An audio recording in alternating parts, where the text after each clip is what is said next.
let's talk money for a second. How much does it really cost to start a store like the Vintage Vault?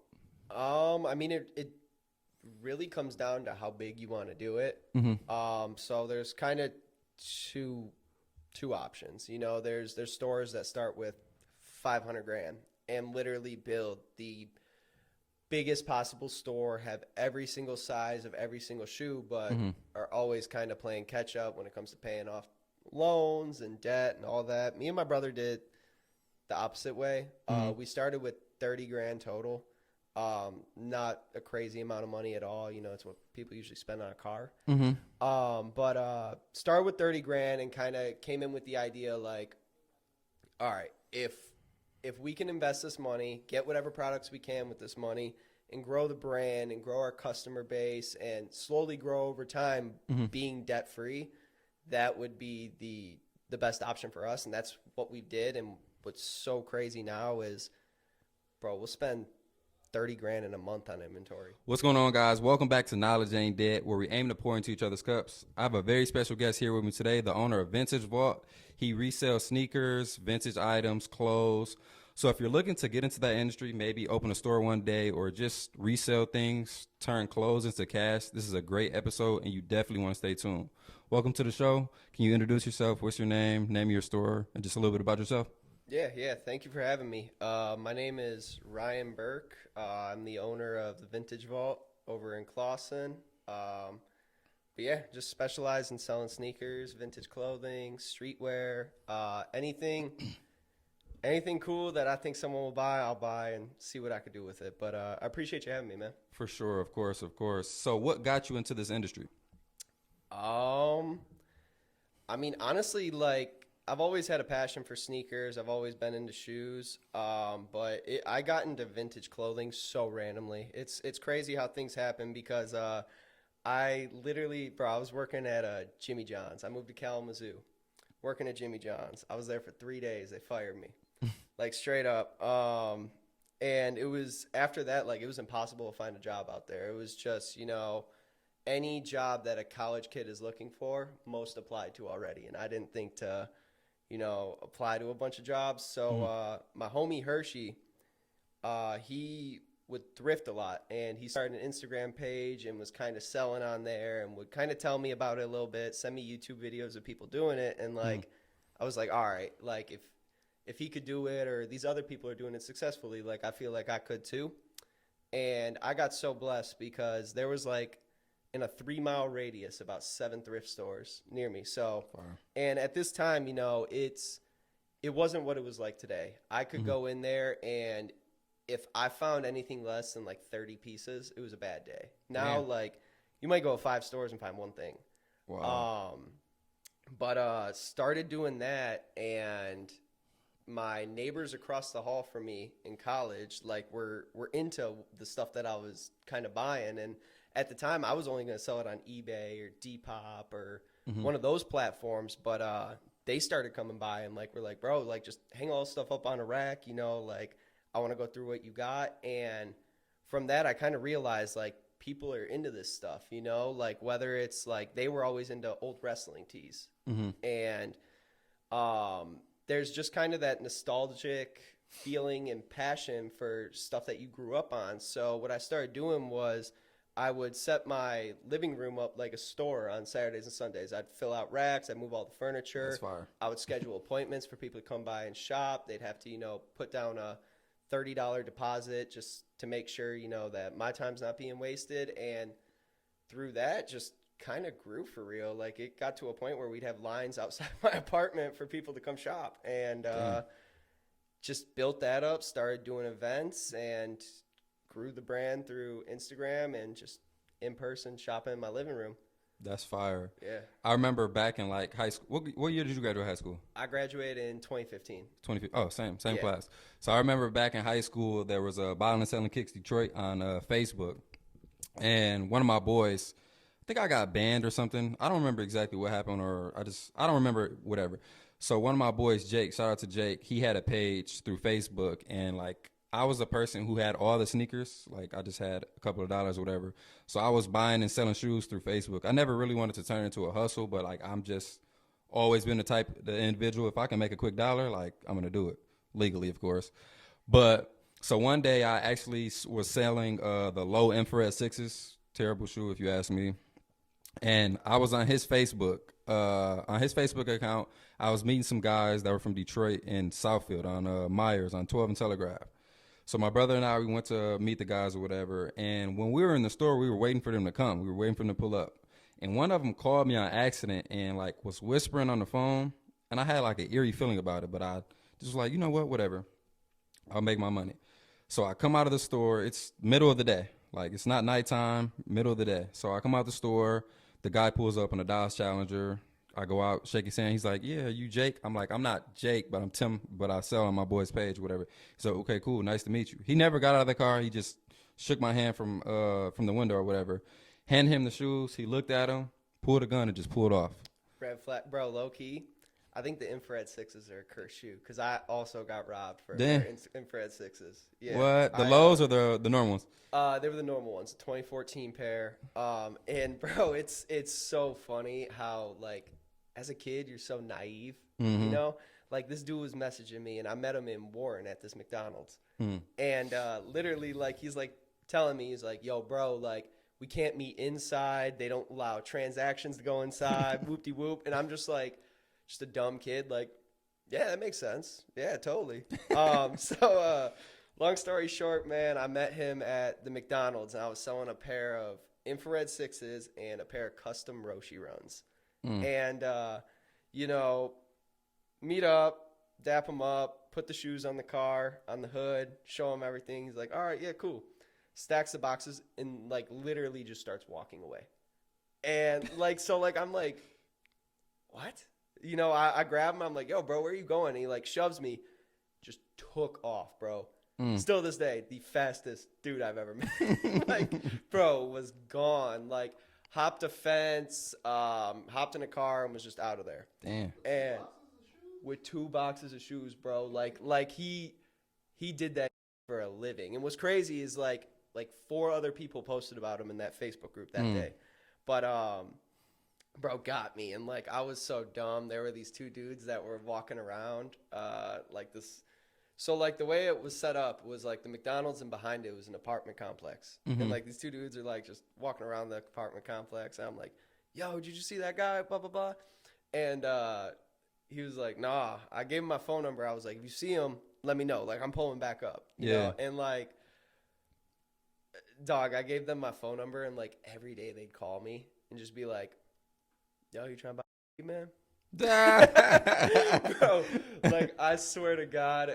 But, yeah, bro, it was just a funny situation. I even remember, like, trying to call into work. Like, I'm like, Ruth, I just got robbed. I can't come into work. And she's like, why can't you come into work? Like, I just got robbed. She's like, you're all right? I'm like, yeah. She's like, all right, I'll see you at 5. Bro, so no, it's just, I think that shoe's cursed. It definitely is, because I actually got the license plate. Like, I don't know how I did, but I got the license plate, and the cops, so I ended up calling the cops. They came, whatever, gave them the license plate number, and I think like maybe a week later, a couple days later, they were like, yeah, whoever owned that car was like doing some hood rentals in the hood, so they just rented it to somebody randomly, and you just got robbed. So we don't know who it was. I'm like, yeah, right. It was like a brand new Dodge Challenger too, so. Yeah. Crazy. So do you stay away from the infrared sixes now? Nah, I love that shoe. Oh, you do?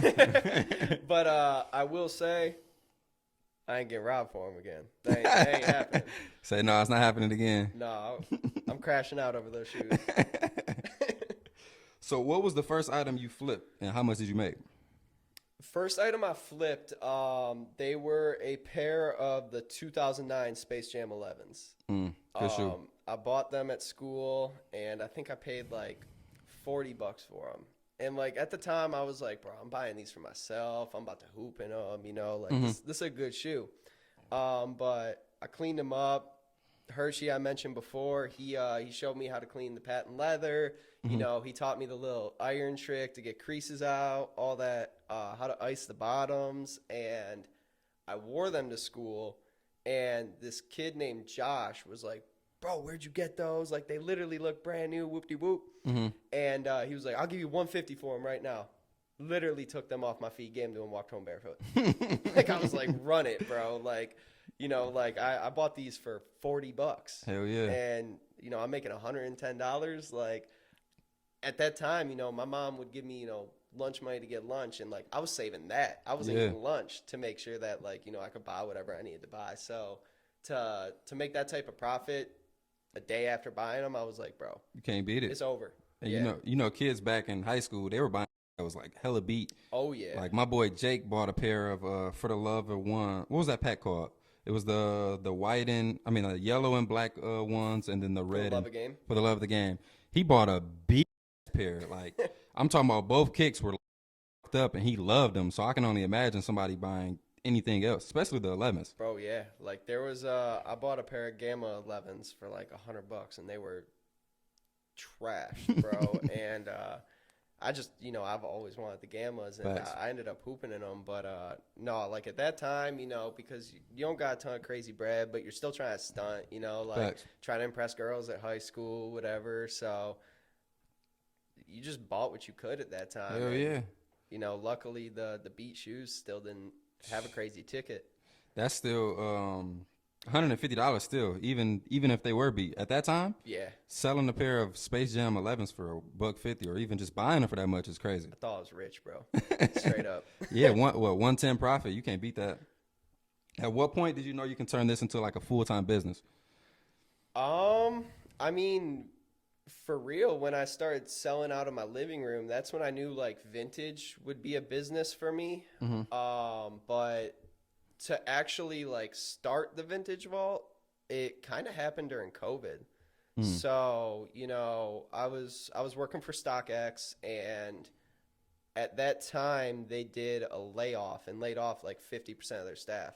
Damn. And I was certain I was gone, but I wasn't. I ended up keeping my job. So at that point, I really kind of got the mindset like I need to build something for myself. You know what I mean? I've got somebody that doesn't know me, doesn't know my personality, doesn't know what I bring to the table, and he can dictate my future just off a piece of paper. So me and my brother were hanging out one night, and I was kind of just like, bro, I want to open a store. Like I'm at StockX. I'm learning everything about sneaker authentication, like any shoe. And I also cross-trained there, so I learned everything about streetwear, every streetwear brand. I had modules created that I still have to this day, just kind of detailing like what to look for and how it should feel, how it should smell, how the craftsmanship should be, and knew I was getting key information that a lot of people weren't privy to and didn't have the opportunity to learn as well. So once I kind of realized that, that's when I was like, bro, I need to use this for myself. I'm going to take all the knowledge I can learn from this company and apply it to something that I can grow and build and be proud of. And that was like the main motivator for me, was just like, yo, if I own my own company, I'm not firing myself. I'm going to make sure my bills are paid, my family's taken care of, and we're good compared to a corporate company that, can get rid of you at the drop of a hat. Definitely. You're just a number at the end of the day. Exactly. That's fire, because I tell a lot of people that want to get into something. Like, let's say you want to be a barber or whatever, just something random. Like, go work at a barbershop. You can work there for free. Yeah. Like, you have the privilege of actually making money, learning everything on their dime. Like, you can't beat that. Bro, and it's so crazy how things play out too. Coming back, shout out Hershey. Hershey is a good guy, man. That's my best friend since preschool. Still talk every single day now. But when StockX was forming, they were really focused on just bringing in people that knew about shoes. And for me, like, I've always known about SBs. SBs are my favorite sneakers. I've had pretty much every single pair, except for, like Freddy Krueger's and all those crazy expensive pairs. Yeah. But I was living in Kalamazoo at the time doing my thing, and he pretty much just told him, like, yo, if you need someone that knows about SBs, like, my homie Ryan will move back and, work for y'all and can really bring something to the table. That's fire. And he vouched for me, and like literally maybe like a month later I was working there. That's fire. Yeah, so he really gave me the opportunity, and I mean he's known my character. I'm a hard worker. Hmm. I'm not gonna bull, gonna call off. Especially if I'm doing something I enjoy. Yeah. Like bro. That's gonna be my life. So, um, yeah, that was like the main thing that kind of like opened the doors of sneakers to me, Hmm. and from there I kind of just hit the gates running. Definitely. Shout out to Hershey. Like, Man, yeah, that's some. I ain't gonna lie to you, bro. Like, giving you an opportunity, and now you growing it to what you have. And I just want to speak on like your character for sure. Like, I go into a lot of like I didn't tell you this. It's the first time I'm telling you, but like I go into a lot of stores and like I just feel like they just feel like they're too big. You know what I mean? oh They yeah, look at you just like I got all this money or whatever the case may be, and they're like too big headed. Like me, I'm personable. Like I like to go somewhere and feel like family. You know what I mean? absolutely. And as soon as I walked in your doors for the first time, I felt like family. Like you spoke to me. Hey, how's your day going? You got anything planned? Like people don't ask that. You know what I mean? So your store is like, What's crazy is like, how do people not ask that? hmm Like for me, I've been to my fair share of resale shops, and I've had that same exact experience where like they're big dogging you. Like they're facts. like, bro, like this is my store and you're shopping at it. I'm above you. Hmm. Whereas that couldn't be farther from the truth. For us, like we want to know our customers. We want our customers to really rock with us. And for us, it's just like you're coming into my store. You're into sneakers. I'm into sneakers. Let's talk about sneakers. You know what I mean? Like, Yeah. it's a comfortability thing. You want someone, the vibe we try to curate in our shop is like you're in your childhood bedroom. You've got all these dope posters on the wall. Hmm. You've got all these little toys, knickknacks, sneakers, and we want everybody that comes here to be comfortable and to not have that same experience that other shops give you where like they're just like, like you walk in, they're just like, Yeah. Literally. and that's it. Like it's like, bro, it's kind of awkward to just have someone shopping around and you're there twiddling your thumbs on the phone. Like I'd rather at least like get to know them, and you never know who other people know or what they're into, and it's like, Hmm. like networking's a big part of this business, and like you you might know, so and so. Let's use 42 Doug for example. Hmm. You might know 42 Doug, and like you might not be like, yo, I'm gonna bring him in, but you might go to him and be like, yo, bro, I just found this crazy shop. It's good vibes. They're cool people in there. They got great products, great prices. Like Exactly. you word of mouth is the game, and you never know who someone might tell about you. Definitely. Like me, I was scared as hell. I ain't gonna lie to you, asking you to get on the podcast. But it's crazy, like how it works, how small the world is. Like one of my best friends, you went to high school with, so it was like Man, full circle moment. Like you being personable, me going into the store, me obviously asking you, just good vibes always. You can see, and it goes through. most definitely. So what are the first steps? Like let's say somebody's watching this, they started to resell on eBay, StockX, whatever the case may be. What are the first steps to opening your store? Know the products that you're selling. Know what you're selling and who you're selling them to. You could have the best items in the world if you don't have a customer for them. You just got the best items in the world. You know what I mean? So I think a big part of it is not overextending yourself, not being like, like, oh, I see a bunch of these sneakers listed for $1,000 on eBay or StockX or whatever. Let me buy them for $900 to make $100 profit. Like that's Hmm. just not the way it works. Whenever I'm purchasing something in the store, I know like, all right, this is a 10 and a half. So and so has asked about this shoe. Like I can probably get this off within a day.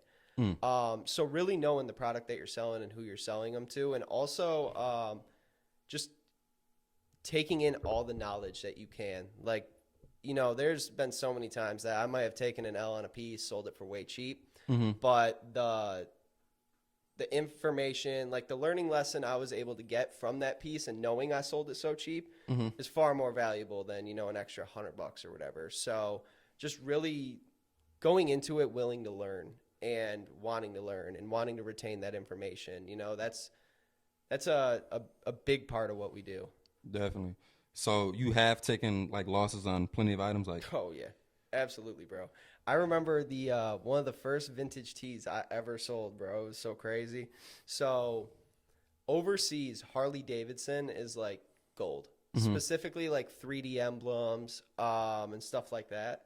And there was this shirt that I thrifted. It was a Harley Davidson hog shirt, hmm and it's like literally just like a hog with like a Harley Davidson hat, vest on, whatever. But I had it at the event and I sold it for $40. And the dude that bought it like literally was like, "Bro, do you not know what this is?" And like I was like, "No, it's just a Harley Davidson shirt, bro. Like I paid $1 for it." right. And he bought it off me and was literally like, "Bro, I'm about to sell this for like $300." Damn. And I was like, "How?" And he was like starts, showing me listings on eBay, sold comps, all that. And I'm like, damn. So like, what makes that a $300 tee? And he's hmm like, well, it's rare. They only did so many 3D emblems. Big sizes are rare to find. Overseas, all these shirts were made in USA. So like specifically overseas, it's impossible to get. They're not over there. Mm. And like I wasn't salty. I didn't feel any type of way, but I was like, okay, I'm hip. Harley 3D emblem hog tees. That's a $300 tee. Yeah. Even if I found it for $1, like definitely not selling it again for $40. Hell no. But in my opinion, the information about that, I would have never looked that shirt up if I didn't know that. So Facts. like the information was far more valuable than The dollar amount. the dollar amount. And I've sold 20 Harley Davidson hog tees now. So Yeah. yeah, I just think knowledge is key. Definitely. That's why I did the podcast. Knowledge know? ain't dead. You know? No, that's fire that he even dropped that information on you. He could have just like, hey, Oh, jokes on you. he was definitely trying to flex on me at first. He But was. I was like, bro, I don't care. Like, teach me about this shit. I Yeah. want to know. Definitely. Once you stop learning, you're dead, in my opinion. Like, you know what I mean? It's Absolutely. always about learning. So, do you still go thrift for your store, or do you send someone out there? Like, how does that look? I'm not gonna lie, I haven't been to a thrift store in years. Oh, really? Yeah. Honestly, just I'm not trying to say I'm too busy to go to the thrift, but like a lot of the thrifters in the local area already shop with us. So like my thought process on it is like if you're still going to be there anyway at 8 a.m., 9 a.m., whatever time the thrift opens, and get this item and bring it to me, why am I going to go there and fight you over this item Exactly. to still get the same item and sell it? And one thing that I kind of think is cool is being able to put bread back into the community. Like, Facts. yeah, I might get this shirt for $5 and sell it for $40. Mm-hmm. Or you can get it for $5. I'll give you $20. You made your quick 15 pros, Mm-hmm. and I'm gonna sell it for $40. Facts. I think that it's far more valuable to us to build the relationships with the people that are doing it instead of trying to be their competitor. Definitely. Yeah. Definitely. That speaks volumes. That goes into why you have the customers you do. Yeah. You do have. How do you thrift? Like, what does that look like? Are you going to a thrift store, researching the product? Like, how does that look? All that. So yeah, you go to the thrift store. If you're looking for vintage t-shirts, like some of the first things I ever learned was like, all right, vintage t-shirts, they're single stitched. They have one stitching on the sleeve. Modern t-shirts have two stitch lines on the sleeve, In the 70s, 80s, 90s, everything was made in USA. It wasn't made in China, made in Pakistan, El Salvador.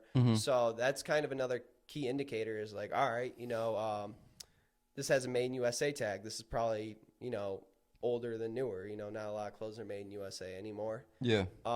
And just kind of knowing what the items you want to sell. Like, you might only be into vintage, but you find a pair of Lululemon shorts. They're $3.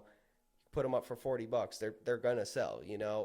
So not just sticking yourself in a box with what you sell, but being willing to learn about everything and have the knowledge to know, like, all right, I should pick this up. All right, I should probably leave this.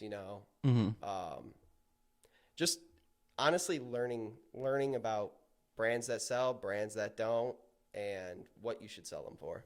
Definitely. And I feel like Do you run into this a lot as well? I feel like fashion like repeats itself. Like something that's popping now may not be popping next week, and then something that wasn't popping that week is now. Do you run into that a Absolutely. lot? Absolutely, bro. Like, especially right now, everyone's into 2000s. Mm-hmm. Like, I'm sure you've seen it. Like, everyone's rocking Janko jeans, Avizus, baggy t-shirts, South Pole.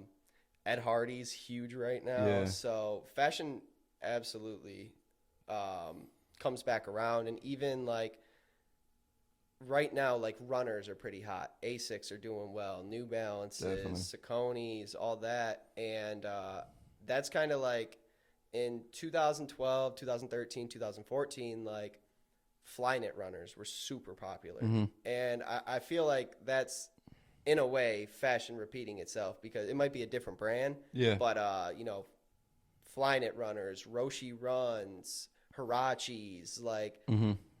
it definitely repeats itself. And Do you follow that trend when it does as a business owner? somewhat, like I'm not gonna lie, Jankos I'm not investing my money into. Yeah, they might go for $250, $300. Yeah. I'm not confident that I have the clientele to sell that, so it's really knowing your clientele. But absolutely, like one major change that we've had to evolve to is streetwear brands. Like when I got into the industry, Supreme, Bape, Fear God, brands like that were like the brands to have in your store. Everybody Mm-hmm. wanted them, and now like Instagram brands are popping right now. Like Oh. Hellstar, GV Gallery, Vertebrae, Veil. That's kind of the stuff that people want. And knowing that, like, all right, if this shirt retails for 150, Mm-hmm. I'm gonna buy 10 of them, sell them at 250, and like they're gonna sell. Mm. Like everybody wants this, and luckily we do have a store, so people kind of come in and tell us what they're looking for, so we can kind of keep that on the back burner. Like, Mm-hmm. yo, we've had 15 different people ask about GV Gallery today. We should probably Invest in some. try to get the next drop and get a bunch of crazy stuff in here. Mm-hmm. And through that, we've seen like, we carry damn near every single Raspberry Hills GV Gallery piece, and it doesn't sit. Mm. It goes pretty fast. So just kind of staying up to date and what the trends are. I mean, that's what our business is just Yeah. trends. You got to follow them. Nobody's perfect example. You remember the Fear God ones that came out? Yep. So like that at that time, that was a huge shoe. Yeah. Like everybody wanted them. They retailed for a crazy high amount. They were going for bread. Mm-hmm. Nobody's buying that shoe today.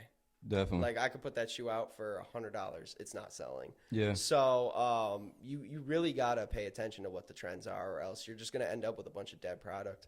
Definitely. You're gonna lose money. Yeah. Money sitting is the worst type of money to have. Let's talk money for a second. How much does it really cost to start a store like the Vintage Vault? I mean it really comes down to how big you want to do it. Mm-hmm. So there's kind of two options. There's stores that start with 500 grand and literally build the biggest possible store, have every single size of every single shoe, but Mm-hmm. are always kind of playing catch up when it comes to paying off loans and debt and all that. Me and my brother did the opposite way. Mhm. We started with 30 grand total.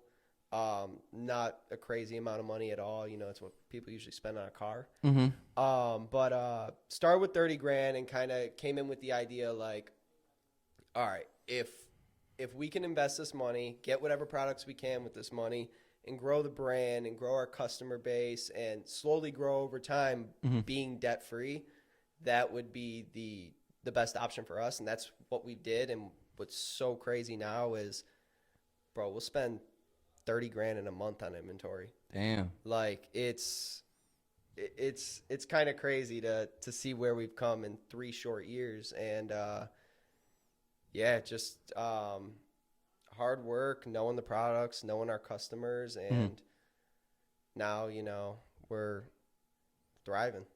Definitely. That's crazy because, like, you see a lot of stores at Great Lakes Cross. I don't know if you've been there recently. I've seen a lot of sneaker stores come through there, like 4 or 5 stores, even 12 Oaks, and even see one in Somerset that I don't think probably will last that long because they spend all that bread, bro, and they're playing catch up, and their prices are crazy. Absurd. Your prices are cheaper than anybody's. Oh yeah. Like literally, like people, you know, when they go to the store, they're looking at StockX, they're looking at these other prices, whatever, see who's higher. All these stores, like I went to a store at Somerset, bro. They had the Gamma 12s for like, I mean the Gamma 11s for like $1,200. Yeah, it's absurd. I'm like, That's absurd. StockX don't even have them for that much. Yeah. So that's crazy that you did the opposite. Started with way less money and you're surpassing. I don't want to compare, but you're surpassing these companies that are spending all this money. Yeah. So a lot of these companies are just greedy for real. Yeah. Like they kind of go in the mindset of like, all right, I've got this off-white Chicago one. Mm-hmm. Nobody has this shoe, and like, if I'm gonna sell it, I'm gonna tax you. Whereas we have the absolute we couldn't have more of a different what's the word I'm looking Approach. for? Approach. Yeah. Mm-hmm. Like for us, it's quick flips. I'm not trying to sit on nothing. So like, yeah, I'm gonna buy a shoe for $120 to sell it for $180, but I know it's gonna sell for $180 that day. Facts. You know, that's kind of our mindset when it comes down to it. We're like, you know, get it in, put it into our inventory system, get it out. That's it. Like, and that's why we're able to do what we do. You know, we have big sneaker drops every single Saturday morning. We'll put out 60 to 80 new pairs of shoes. And throughout that weekend, from that Saturday to the next Saturday, it's like not guaranteed, but we will sell at least like 50 pairs of those. Damn. Yeah. Like it's like we've found our lane and we've got the sauce, you know, put it out for a good price, buy it for a good price, and get it on the gram. People are going to share it. People are going to like it. People are going to see it. And now what's cool about what we do is when we do our sneaker drops, every single Saturday we have a line waiting outside before we open. That's fine. Every single Saturday there will be at least 10 people out there waiting before we open. They'll get there at 10, 9, whatever time it may be. And what's a big thing for me is community. Like I love the idea of sneaker community. I love that everybody knows everybody. And what's so cool for me to see is, you know, we'll have a line one Saturday and these two dudes are first and second in line. And just because they're waiting there together, yo, what size you going for? Oh, I need a 10.5. Oh, bet I'm an 11.5. And then seeing the next week, like them pulling up together. Facts. And waiting in line together, and like seeing friendships being formed and relationships. And it's just, honestly, like that's probably the most fulfilling part of my job. Like, Definitely. I love seeing the community grow and just friendships being made. It's really cool to see. Definitely. And I feel like you as a store owner not being greedy, like I feel like the difference between that and like, you know, back in the day, people used to be fighting in line, bro. Like fighting to get that spot. They know when they walk into that inside of this store, there's enough for everybody. Yeah. You know what I'm saying? Yeah. I can be able to buy this and you can be able to buy this and we're both happy. Literally. Compared to, no, this greedy store owner has this product for super high, only you're getting it. I'm going to allow this person, you know what I'm saying? Exactly. I feel like it's, what am I trying to say? What word am I looking for? When you're doing something, like if I'm being positive, like it shows with you. It spreads. It spreads, yeah. It absolutely does. And to kind of get back to what I was saying about the off-white one, you know, that store might put it out for $6,000. They're like, yo, if you want this shoe, you're gonna have to pay $6,000. Whereas like, and they might have only paid $3,500 for it. Exactly. Whereas us, we're like, all right, bro, we'll buy it for $35. We're gonna put it out for $45, $47, which is already a good price. But on top of that, you can bring in your stuff to trade for it. Say you don't wanna pay all $4,700 for the shoe. Bring in 15 pairs, knock some of that down. You might only put $1,500 on top. Definitely. And other stores are definitely not doing that. Like it's so crazy even to see a lot of my peers in this industry like the store at Somerset you're talking about, like they will literally hit me up anytime a shoe. Yo, bro, you think this is good? And I'm like, bro, I can't authenticate you. Come on now, like, Right. And what's even crazier to see is like those stores shop with us. They know they're getting authentic product for a pretty fair price. Like they'll come through, buy 10, 15 pairs, and then just throw it up there, tack on their little percentage, and know that like, all right, there's no risk of this item being Facts. fake. There's no risk of there being a defect on this item. So to point being said, we know what we're doing, and Definitely. all of our peers know that like we know our shit too. So I think it's just we provide the ultimate shopping experience. You know, you're getting the 1,000%. product for a good price. It's authentic. You're not gonna be treated like an asshole. You know, shit. We like one of our best customers and one of my closest friends today is James Edwards. He is the beat writer. He used to be the beat writer for the Pistons. He's the beat writer for the New York Knicks now. Oh, fire. And Shout out to him. bro, like we became friends just from him coming through the shop, talking about not even shoes, sports, food places in the area, stuff like that. And like when we celebrated our 1-year anniversary, he was one of the few people that came out with us, had drinks with us, and kicked it. So we really just provide a space for the community that you can come in, chill, meet cool people, and get good products. Definitely. I agree. 1,000%. And I like what you do is like, let's say I brought in some shoes a couple weeks ago or whatever. I like that you're saying, hey, I can give you $100 for this. Realistically, I'm going to sell it for this. Yeah. And you're honest with it. You know what I Yeah. mean? You're not hitting the next person over the head. You're taking care of me. I'm happy. You're happy. And then the customer who's buying it on the end, they're happy as well. Exactly. And that's a big thing for us is transparency, because I've even had it like where I've sold shoes to a store and they'll be like, yeah, I'm gonna sell it for this. But then I see on Instagram they're charging $200 more than what they told me. Like Facts. we are, I mean, your word is everything. So for 100%. us, even if the shoe cleans up way better than we thought it ever would, we're like, all right, bet. Customer's just getting an even cleaner shoe for $150 now. You know? Facts. And to kind of speak on like our word is everything, bro. We've had celebrities in the past hit us when we do our sneaker drops. Once we post that on Instagram, I'm not holding nothing for you. I'm not selling anything until the store opens tomorrow. And that's why we have lines outside our shop, because like, this is going to sound crazy. My mom could hit me and be like, I need those infrared 6s. Get in line, you know, Yeah. put the work in. Like, why am I going to hold this shoe for you or let you get this shoe early when I got 15 people that are willing to put the work in and get here 2 hours before we open to wait? And that's a fact, because I was on my way to Texas one day, and the powder puff, the green SBs. Yep. You posted them. It was like one of the Saturdays or whatever. Like, and I was like, "Come on, bro, I'll buy them. I'll send the money right now." You're like, "No, bro, you gotta wait."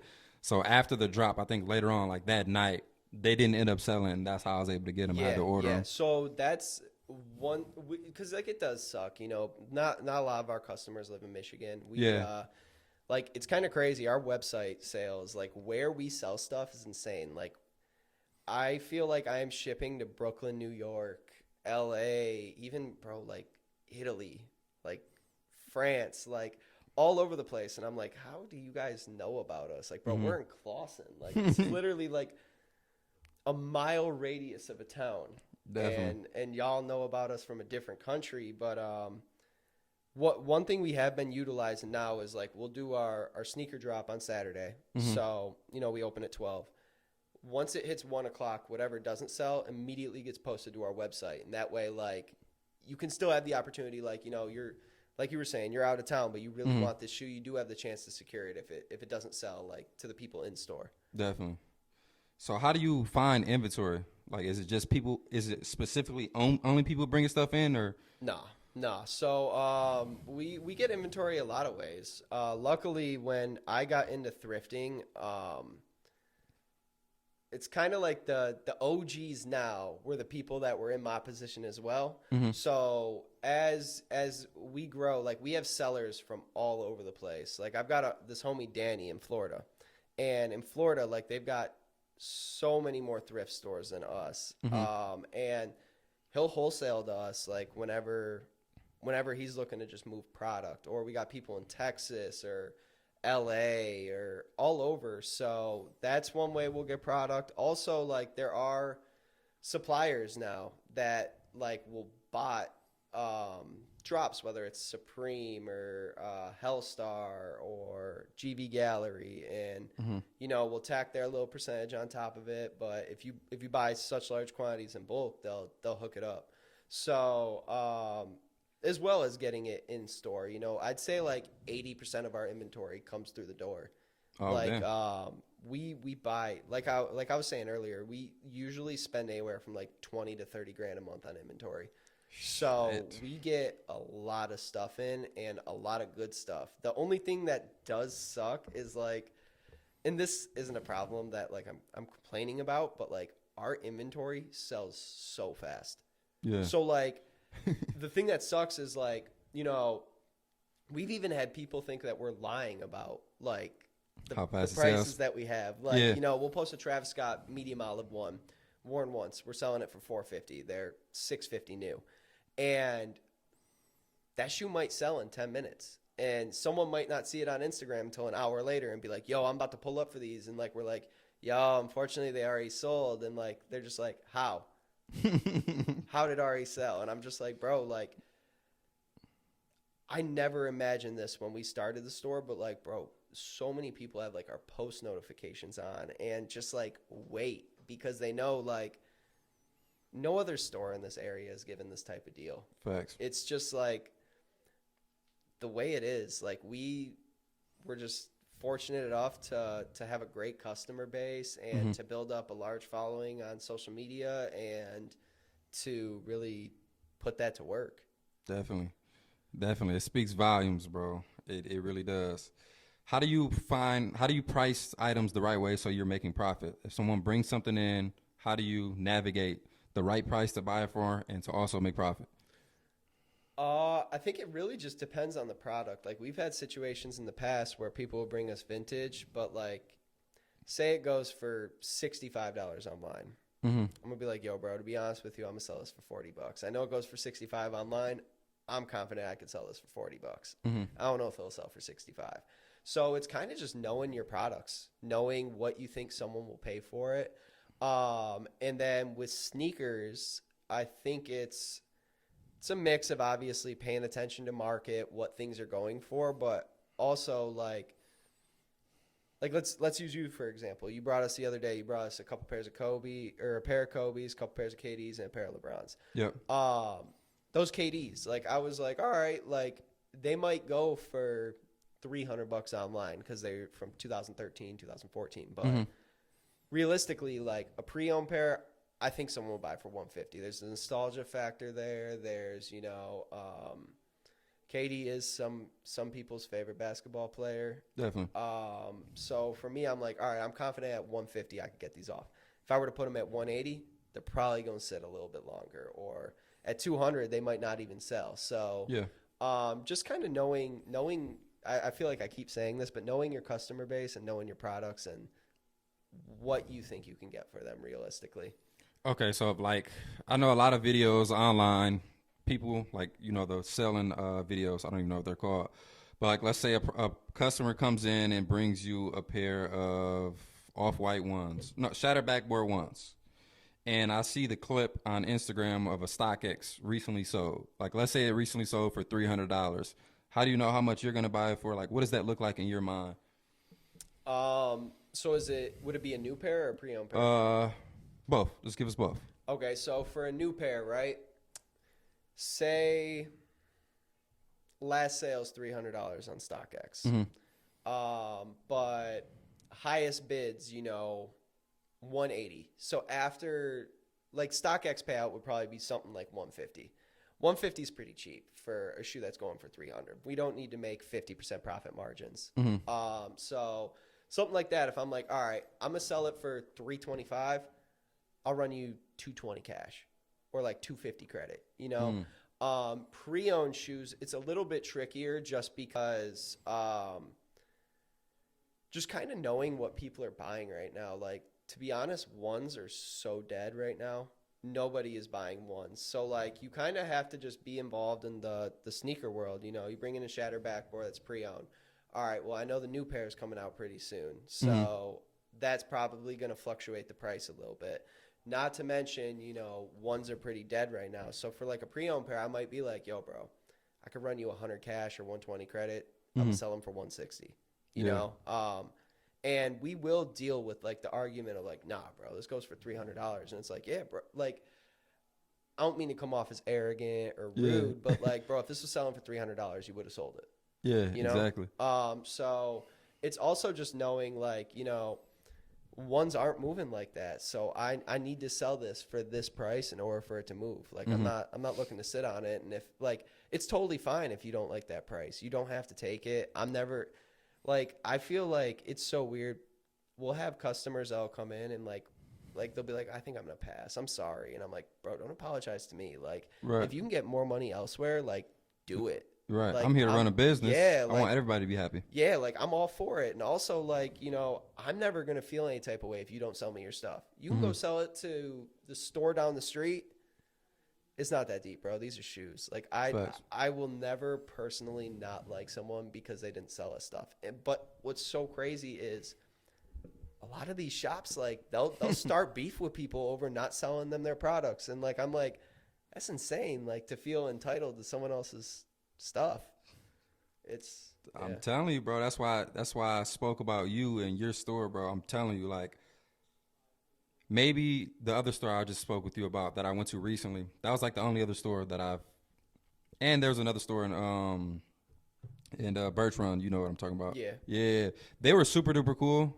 They opened up a store out here at Great Lakes. The employees they had were like that arrogant. Like I was like, I'm good, I'm never going back. So I would only go to stores that I really like, enjoy the people. I don't give a fuck what you have in that store, how much you're selling it for. Like I'm a people's person. Like if you don't speak to me when I walk in the door, I'm not buying anything from you. Well, what's so crazy, bro, is like, you know, people like you are what keep us in business. So like, you know, you want people to keep coming back. You want your customers to want to like you and to want to fuck with you. And just the idea of like big dogging your customers is so crazy to me. Like it is so insane because like I'm here because of you. Who's going to want to come back when you're just like your prices are crazy, your attitude's crazy? Like, I don't know. I don't get why people do that, and I don't see what it does for their business at all. Some people just feel like, I don't know, it's just like that person that just didn't have control before, and they get control and they just run with it. You know what I mean? Yeah. They just love feeling that power. Bro, it's like the nerdy dudes in high school that used to get bullied that become a police officer, and they're like, I was thinking that, but I was like, I don't know. Yeah, that's literally what that is. Yeah.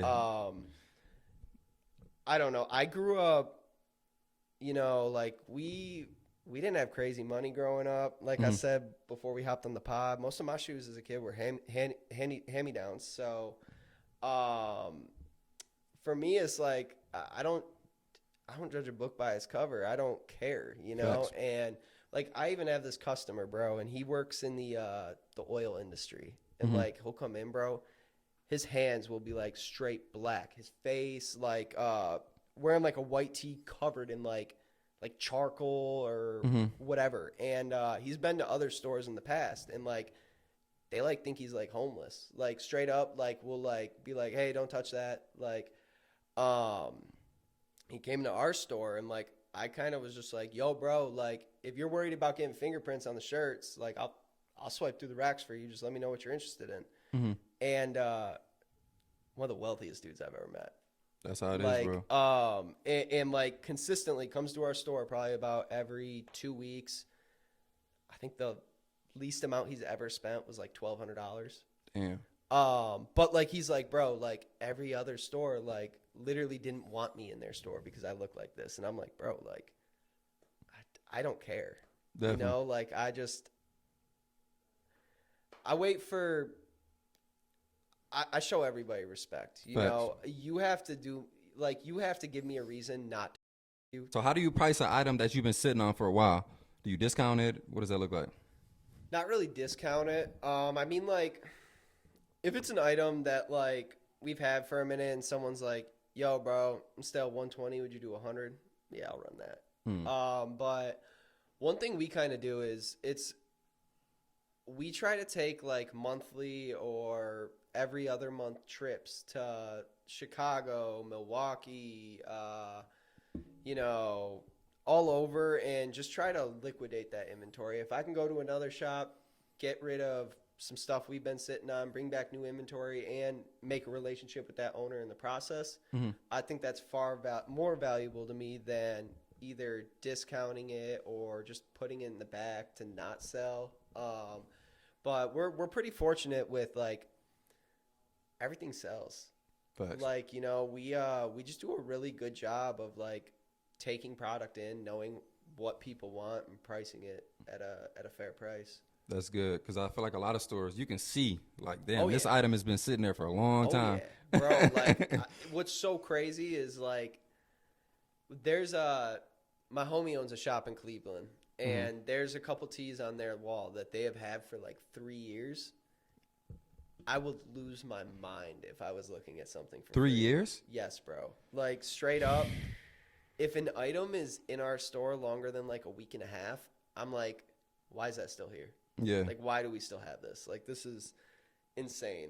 So yeah, like we're just fortunate that our items do sell at a pretty quick rate. And you price it to sell, which is Yeah. very important. Do you post on like other platforms as well? Yeah. So Okay. we're on Instagram, the Vintage Vault Clausen. Drop us a follow. Definitely. We're on TikTok, the Vintage Vault Clausen as well. We have our YouTube page, the Vintage Vault Clausen. We do our YouTube videos on there, and that's actually brought us a ton of customers. Like, it's kind of insane, bro. It's like so cool. We had this family in here the other day, and I guess they watched all of our YouTube videos with like their kids, and they live in Grand Rapids, and they woke their kids up the next morning and was like, "Yo, we got a surprise for y'all. Like, we're going to the Vintage Vault. Like, we're gonna make the trip." And seeing like the family come in and take pictures with us and just be like, "Wow, like I've only ever seen this on TV," is Yeah, that's fire. insane. So yeah, we do YouTube. We also got our website, thevintagevaultclausen.com. But those are like our main platforms right now. Definitely. So I'm going to ask you a series of questions. This is not going to be like the fire round, but it's going to be like kind of quicker. But Sweet. what's one flip that made you the biggest profit? Nike Air Yeezy 110s. I got them.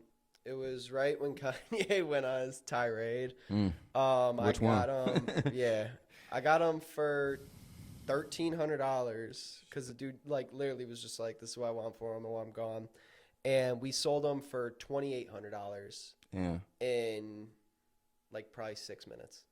$1,500 profit. Like, literally, we bought it. The dude that was watching us buy it, that was in our store shopping, was like, "What are you about to sell those for?" I was like, 28. He's like, "I'll take them." That's fire. Yeah. That is fire. Yeah. What's the most underrated vintage brand that people should be looking out for? Vintage. I mean, vintage like really doesn't like. I'd say it's more categories than brands. But like vintage band tees are on the rise right now. Everybody wants band tees. How do you tell if a sneaker is fake or legit? I know there's multiple ways, but like just quick. Quick, the packaging, the box. The box will always look different. The box, whether you know there's ridges inside the box, they use a different type of corrugated box. The plastic on the lace bags, the craftsmanship on the shoe, the shape of the shoe, the quality, the smell. Like, there's so many ways to tell. I see you doing the knock method. I seen that on TikTok, and then I see you do it as well, like knocking on the shoe to see if it's what does that do? Oh no, I don't do that. You don't? I swear I thought I seen you do the. Maybe it wasn't you. It was Honestly, bro, I think they're just trolling with that. Are they? Yeah, I don't think. Like, I watched one video and he was like, "It just sounded like a watermelon." And like in the back of my head, I was like, "Are you fucking with him right now?" I swear, you sure? Yeah. I seen the guy with the braids. What's his name? Rami. Rami. I seen him he do does that. that. Yeah. I could have swore. You sure you don't do it? Nah, nah. You don't? So, what I'll do is kind of look at the box label, feel all the accessories, pay attention to the box paper, the smell of the shoe, shape, the stitching around the insole. There's a ton of ways to tell for real. And you're the OG. You know exactly what you're looking for. You got Yeah. real history. Yeah. I mean, bro, like I literally have pins at my house that StockX gave me that like were like 250,000 sneakers authenticated, 500,000 sneakers authenticated, 800,000 sneakers authenticated. So you think you've authenticated over 1 million shoes? Maybe. It don't feel like it, but maybe. That's crazy. Yeah. So name a sneaker that's hype but not worth the price. Lanvins. I think Lanvins, they're like a designer brand. They're like a clunky Osiris. They retail for like $1,200. Shit. Yeah. Resell, they go for like $300. They're just not Damn. worth the bread at all. What's one thing every beginner reseller should know? I feel like I've kind of touched on this before, but just knowing what to buy, you know, knowing your customer base. Like if you're selling to your homies at first, like Maurice, you know, you got on the Vomeros. So if I get a pair of Vomeros in, you know, or like I find a pair of Vomeros for sale. All right, I know Maurice wears a 10.5 and he likes Vomeros. Let me see if he wants these before I buy them. Just don't overextend yourself and invest a ton of money and end up with product that you think might sell, but might just end up being dead product. Definitely. Knowing your clientele is very important. I feel like in running a business. Oh, yeah. And a lot of people follow trends instead of their clientele. Yeah. And that's where they sit on shit for 3 years. Dude, it's crazy. Like that's even how we started at first. Like, bro, like we were buying, you know, turtle doves before they released. Like we were like, everybody wants 350s, bro. Like we're paying the highs for these. We're buying them for 600 pre-owned to sell them for 750. And like, bro, like that's just a shoe that we got stuck with for forever. And then they re-released, and now they went from us selling them for 750 to selling them for 250. Yeah. So, just not overextending yourself because something has like a high price tag and thinking that it's like sought after, because there's only so many people that are spending, you know, hundreds and hundreds of dollars on sneakers, you know. It's a crazy time. It's not like back in the day. Remember those Red Octobers? That guy like bought all those Red Octobers and sold them for like $5,000 a piece. Yeah. That's my ultimate shoe. I don't like Kanye. I'm not really the biggest fan. I could care less for the guy, but I would definitely buy some Red Octobers. Yeah, I don't think Nike's a fan of them either. So I mean, you should be able to get them without like worrying like, oh man, I can't believe I'm doing this to Ye. Yeah. No. But yeah, no, the Red October is an insane shoe. Definitely. I definitely got to have a pair of those before I go. My homie Hershey had a pair. He did? Yeah. Shout out to Hershey, man. I've never met him, but I got to meet him after this. I after swear this to pod. God, man. I remember when he got into shoes, and like the first pair he bought was a pair of True Blue 3s. His mom bought them. And like I was like, bro, like you rocking those? Like you don't even dress like that for real. Yeah. And bro, he had the Kanye Bape studs. He had the Nike SB Dunkles. Like he had everything, bro. Yeah, shout out Hershey. Shout out to Hershey, man. You sound like the guy, man. He is, man. He is the guy. He's good people. Definitely. I can tell. You brought him up a couple of times. So I definitely got to meet bro. Yeah. Pull up on Saturday. He's up there every Saturday. I'm pulling up, man. I might be the first in line this Saturday. We'll see. Most definitely. What's the biggest challenge you face running a retail business? This is gonna sound crazy. Scammers. You know, luckily our POS system tells us like immediately if someone's like swiping or doing anything fraudulent. And like going into this business, I never thought that like I would be we'd probably get like 5 fraudulent orders a day. Damn. And like online? Yeah, like I literally have to like reach out to them and be like, yo, you know, because like I don't want to call anyone out for that either. I'm like, I don't shy away from confrontation, but like I'm the type of person that like, you know, like shit happens. So like I'll have to be like, yo, just so you know, like our POS system is saying this is a fraudulent order, you know, it happens all the time, but I'm going to have to refund you. And like, when you come in to pick up the shoes, you can pay cash for them. Mm. And normally when that happens, it's like, nah, I'm good. Yeah. I'm good. You know? I would probably send them the Kimbe Matumbo meme with the wagging finger. Yeah, bro. Like, that was something I never thought we would be dealing with. That's And like, crazy. what's even crazier is people doing it in front of you. Mm. Like, literally, Face like, to face? yeah, like Oh, wow. checking out, and like in my head, I'm like, you think you're slick? And like, I'll have to be like, yo, bro, do you have the matching ID to match the card? Mhm. Nah, it's my girl's card. All right, we'll tell your girl to come and buy these. You know, Yeah. like, and yeah, no, it's wild. Man, the scammers they're a different breed, bro. They out here. They're super creative, man. I It's swear. crazy. I swear. So do you plan to scale or like add any more locations? Yeah, most definitely. I mean, that's the goal, right? Right now, I mean, the economy is pretty bad right now, so we're not like rushing to open another location. But when everything bounces back, like we want to be in a vacation destination. Like we want to be in like a large populated area, whether it's Miami, New York, New Jersey, LA, San Diego, Arizona. We really like do want to kind of branch out and to grow the business, because I also feel like Michigan is a honey hole for sneakers. Like it's so insane, bro. We get so many good shoes to the point where like we have to like yesterday, for example. Yesterday we spent 13 grand in 7 hours Damn. on product. And like we were still getting really good product in after we spent that. And like I had to literally be like, yo, bro, like honestly, like I can't spend any more money today. Yeah. Like I got chill. So like, you know, you could bring them back in a couple weeks, or like I can make you a store credit offer. And I feel like if we were to go to like, let's use New York, for example.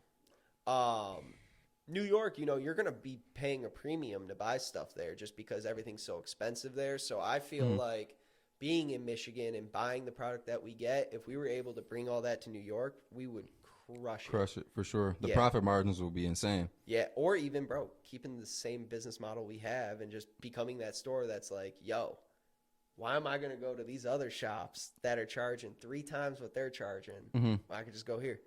Yeah, you might put a lot of people out of business. Hey. You might put a lot of it. It happens. No, it does. You got to evolve, or You got to be yourself. And we going to grow. I'm telling you. what systems or tools help you run your business smoothly? Whatever you're willing to share. You don't have to Yeah. give out the sauce, of course. I think just having a good team around you, bro. Like obviously, like any POS system's gonna do the same thing. Yeah. But I think that our team is like, shout out Hershey and shout out Derek. Like those are our 2 best employees. I mean, I'm not trying to hurt feelings for the rest of them, but like It's all love.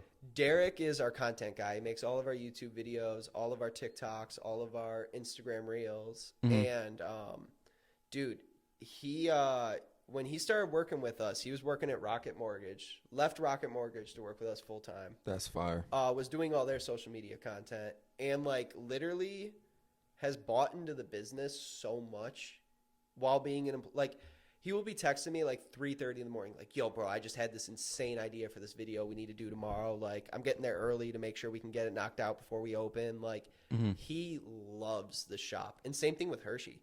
Like, I could literally be like, yo, Hirsch, I got to bounce at 3 today. You know, like, and Dylan's just up there by himself, and he will literally be like, all right, bet. I'm on the clock right now at work. I'm going to tell him I have to leave early, and I'll pull up. That's fire. Like, so having a good team around you, you don't have to worry about people stealing, having the wrong intentions. You know, like Derek, when we hired him, like we posted on our Instagram saying that we were looking to hold interviews for someone to do our content. And I didn't even know Derek before we hired him. And within 5 minutes of meeting him, I was like, you're hired, bro. And like, I literally spend almost every single day with him. Like, we wake up every single morning, go to the gym together. Then we work all day together. Then after work, we go and kick it and do whatever. So just having people around you that motivate you and also want to see you win. Definitely. That's the biggest thing, bro. That's fire. Like having someone, you're the business, and having a team, like people who understand the team aspect. Because a lot of times, like an employee's like, whatever, I'm clocking in, I'm getting my check. I don't. You know what I mean? We had our collab with the Pistons, and I like literally like was like, "Yo, Dalen, like we got this event going the same day. I'm not gonna be able to be there. Like, can you hold it down? But like, make sure to like be social, like put on for the brand, like talk to people, you know." And he did his thing, and like we even had the Pistons reach out to us and was like, "Yo, we were like super sad you couldn't be there, but like the guy you had running your booth was amazing, like literally the perfect person to be doing this." And just kind of goes back to having a strong team. Definitely. Yeah. That's fire. Bringing it back. So I seen you guys post. It was like a what was that thing called? It was at Cobalt, the old Cobalt. It was recently the vintage type of. The totally rad. Yeah, totally rad. Like how do those things do for you guys? Like Pretty well. Pretty well. So we did 4 totally rad events this winter. So, again, kind of like knowing the trends and the seasons and all that. Generally speaking, in retail, January through March are like the dead months. Just like, you know, holidays are over, people are kind of recouping, tax money hasn't came in yet. So I made it a point to like book a lot of those events and travel this winter. So like we went to New Jersey, Milwaukee, Cleveland, we did Detroit. I think there's one more that we did.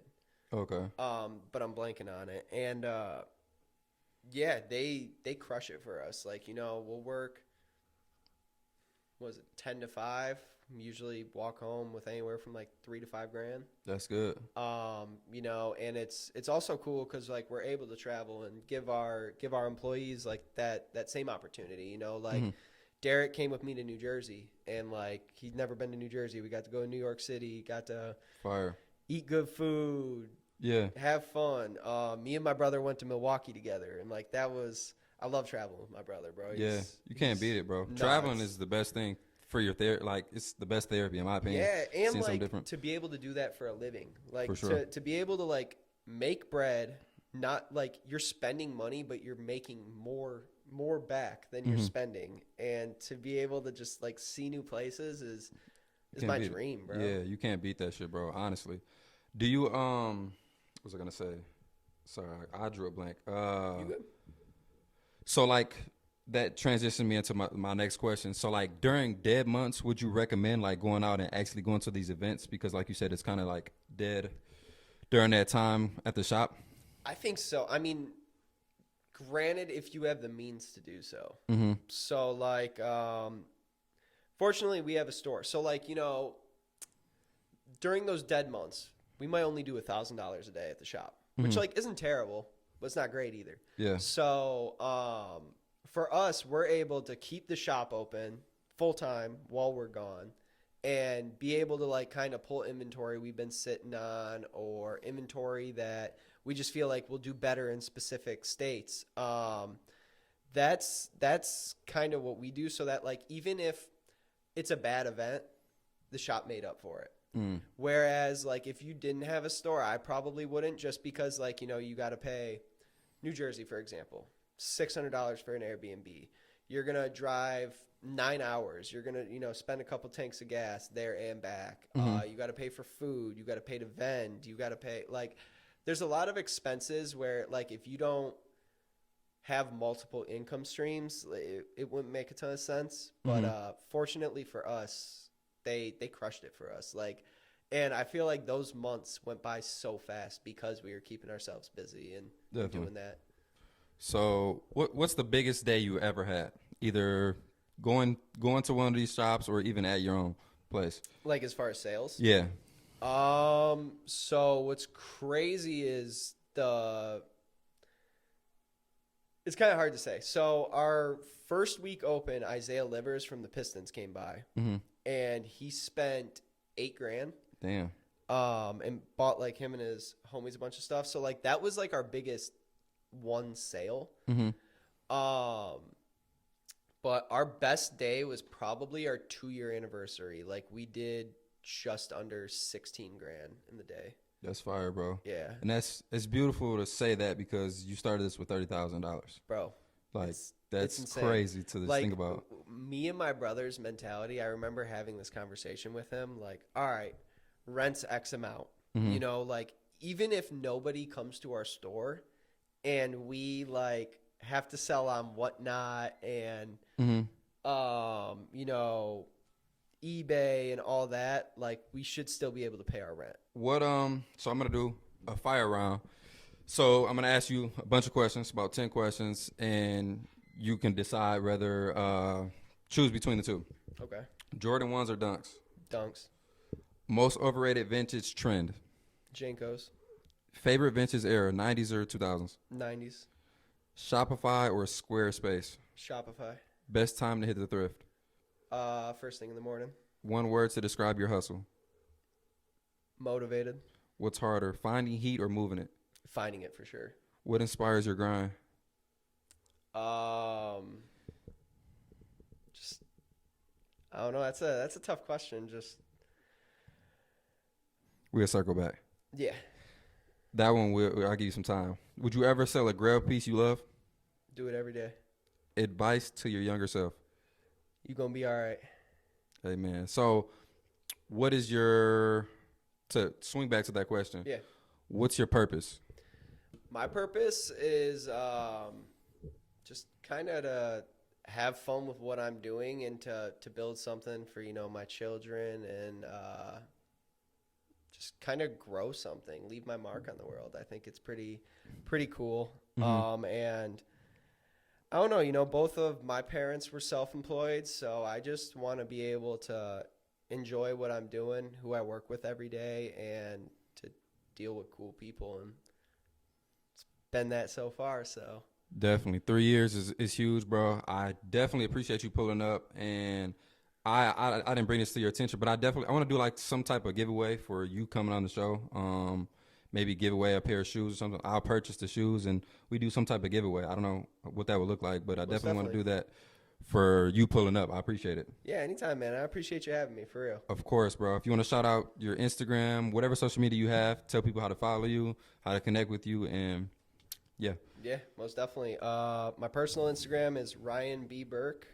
Shop page is the Vintage Vault Clausen, vintagevaultclausen.com, all that. TikTok Vintage Vault Clausen, but yeah. No, I appreciate you for pulling up. This was a great episode. He dropped very, very great information on how to start if you want to look to flip things. If you haven't already, check out his Instagram page, all his social media, and check out his shop. Best shop in Michigan, honestly, in the world. I've been all across America, and you're by far my favorite shop. I'm not saying that because you're here either. That's love, bro. I appreciate it. If you want to feel loved, you want to feel like a family environment, go pull up to his spot. Until next time, knowledge ain't dead.